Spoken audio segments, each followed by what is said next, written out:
All right, ladies and gentlemen, Derek Yu, the one, the only creator of Spelunky, guest of the podcast, has released his top 10 games of 2020 on giantbomb.com. Derek Yu is a visual artist, game designer, and sometimes writer, known for creating the Spelunky series of games. That's a pretty big undersell. You just call him by his first name, Derek, and people know who you're talking about. Let's see what he has. Dunk Lords. Maybe we'll pull up the trailers for some of these. After Andy Hull and I finished Spelunky, he made Dunk Lords. We've played that. Okay. That's a pretty aggressive spot for it, but you know what? He's Mr. Yu.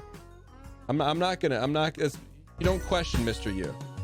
All right, number 9, Super Mario 35. I had a great time with Tetris 99, but for the life of me, I could not pull off a victory. Derek, you can pull off a Tetris 99 victory. If we can do it, flashback. You know, there's a time, there was a place when the ascension of ball players. Finish him. Do no mercy. In this house, there is no mercy. Let's go, ladies and gentlemen. Let's go.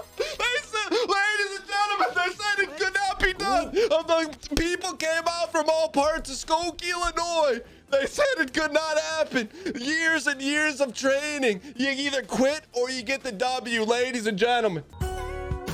Derek, you can win Tetris 99. Speaking of Mr. Yu, by the way, we have not seen any Twitter posts about your platinum progress on Spelunky.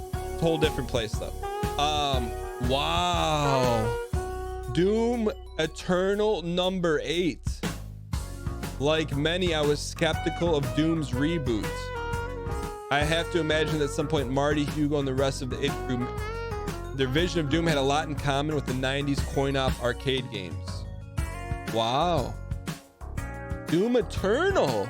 That's a surprise for Mr. Yu. Okay. I played it. I'm like, oh, it's okay. C+. Pocky and Rocky. I have no idea what this is.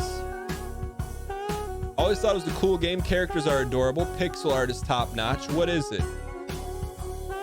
Being forced to replay the same static linear levels over and over felt too much like practicing or playing the piano or doing Chinese school homework. I love sampling this type of games.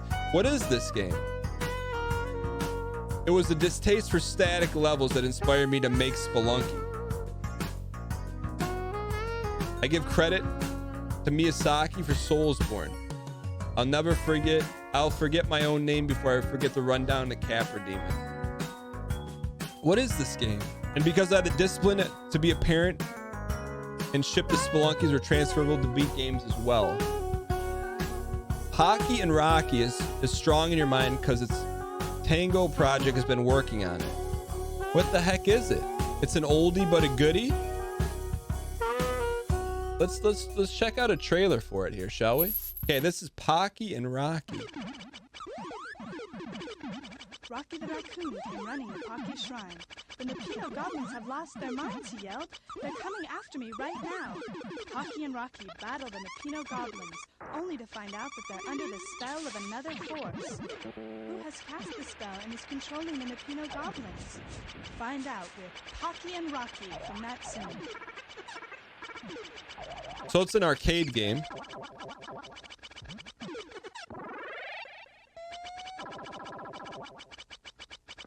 Like Gunsmoke? I've never heard of it. I mean, look, if Derek Yu stamps it, it's stamped for a reason. Okay.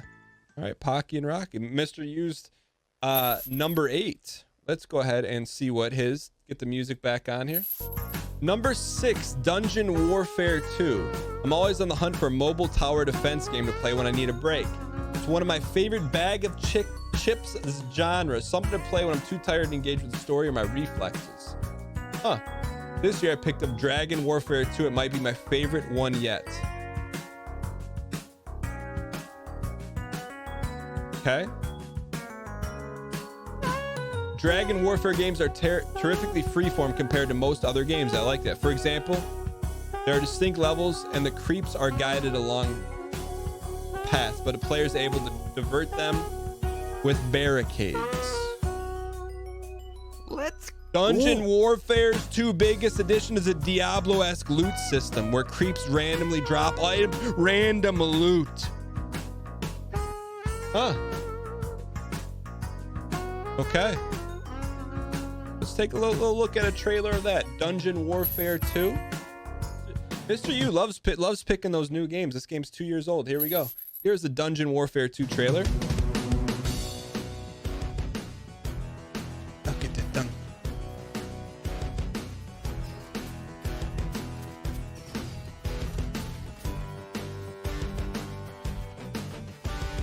It looks kind of like Gauntlet, right?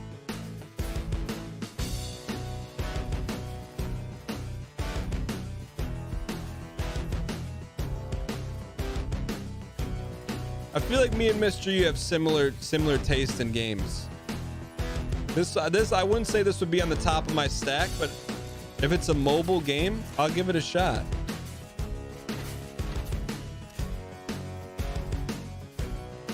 Don't get the dunk. Interesting, huh? If it comes with loot boxes, we got ourselves a deal. All right, I think. Ooh, look at the loot. That's a Tarkov Ultima Online loot system. Crafting. Okay, maybe we'll check it out. Horde.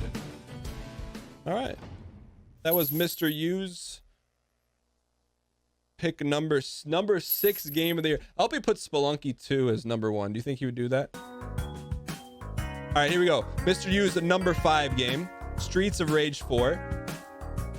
I was skeptical about this game as well. It's not often that Western game developers can revive an old Japanese franchise. Thankfully, Streets of Rage has it all: graphics and nostalgia. My daughter enjoyed brawlers and tend to have 2 of the most important traits to her: female playable characters and co-op play. Interesting. Here's some art she did for the game, imagining what Blaze and Cherry might be doing after an exciting finale. It's nice the twins are gone, Cherry. That's some high quality artwork.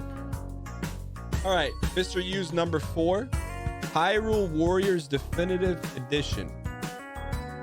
The mainline Mario and Zelda games were important as a kid, but these days they don't get the same kind of love. Why? Because his daughter is uninterested in Mario or Link, especially when they're rescuing girls. Hyrule Warriors came to Switch. It was a bit too complicated. With some additional artwork. Used to be the same person. Is that a spoiler? Is that a spoiler? All right, Resident Evil 3. Man, Mr. U is like going deep into the archives. Resident Evil 3. I didn't play much of Capcom's Resident Evil until Resident Evil 4. I couldn't get over the clunky aesthetics. It wasn't until RE4 introduced a third-person combat system. Resident Evil 3 received a mixed reaction. The standalone game wasn't quite as interesting, but it was a little more aliens than alien. Well made, plenty of scares, but less psychological tension. I thought Resident Evil 3 was great, and it was all I really wanted from the first AAA game I played after releasing Spelunky 2. Without getting spoilery, defeating the main antagonist of the game felt like finishing off a game. Interesting. No clue what this is. Web Liero. This is a 1v1 deathmatch game. What is this? Looks like Worms, kind of like Worms. It's a niche game. Okay, and Mr. U's number 1 game of 2020, playing Animal Crossing with the fam with custom artwork. I'll tell you what, Mr. U, you got good art, number 1. Number 2, I can't argue with your number 1. Number 3, Pocky and Rocky, Dungeon Warfare 2. All very interesting takes. Ladies and gentlemen, Derek U picks our next game. Not quite, but definitely, we're definitely going to check out that SNES game for sure. Mr. Yu, thank you for sharing your top 20 or your top 10 2020 games. When are we going to get some of those platinum trophy updates for Spelunky 2?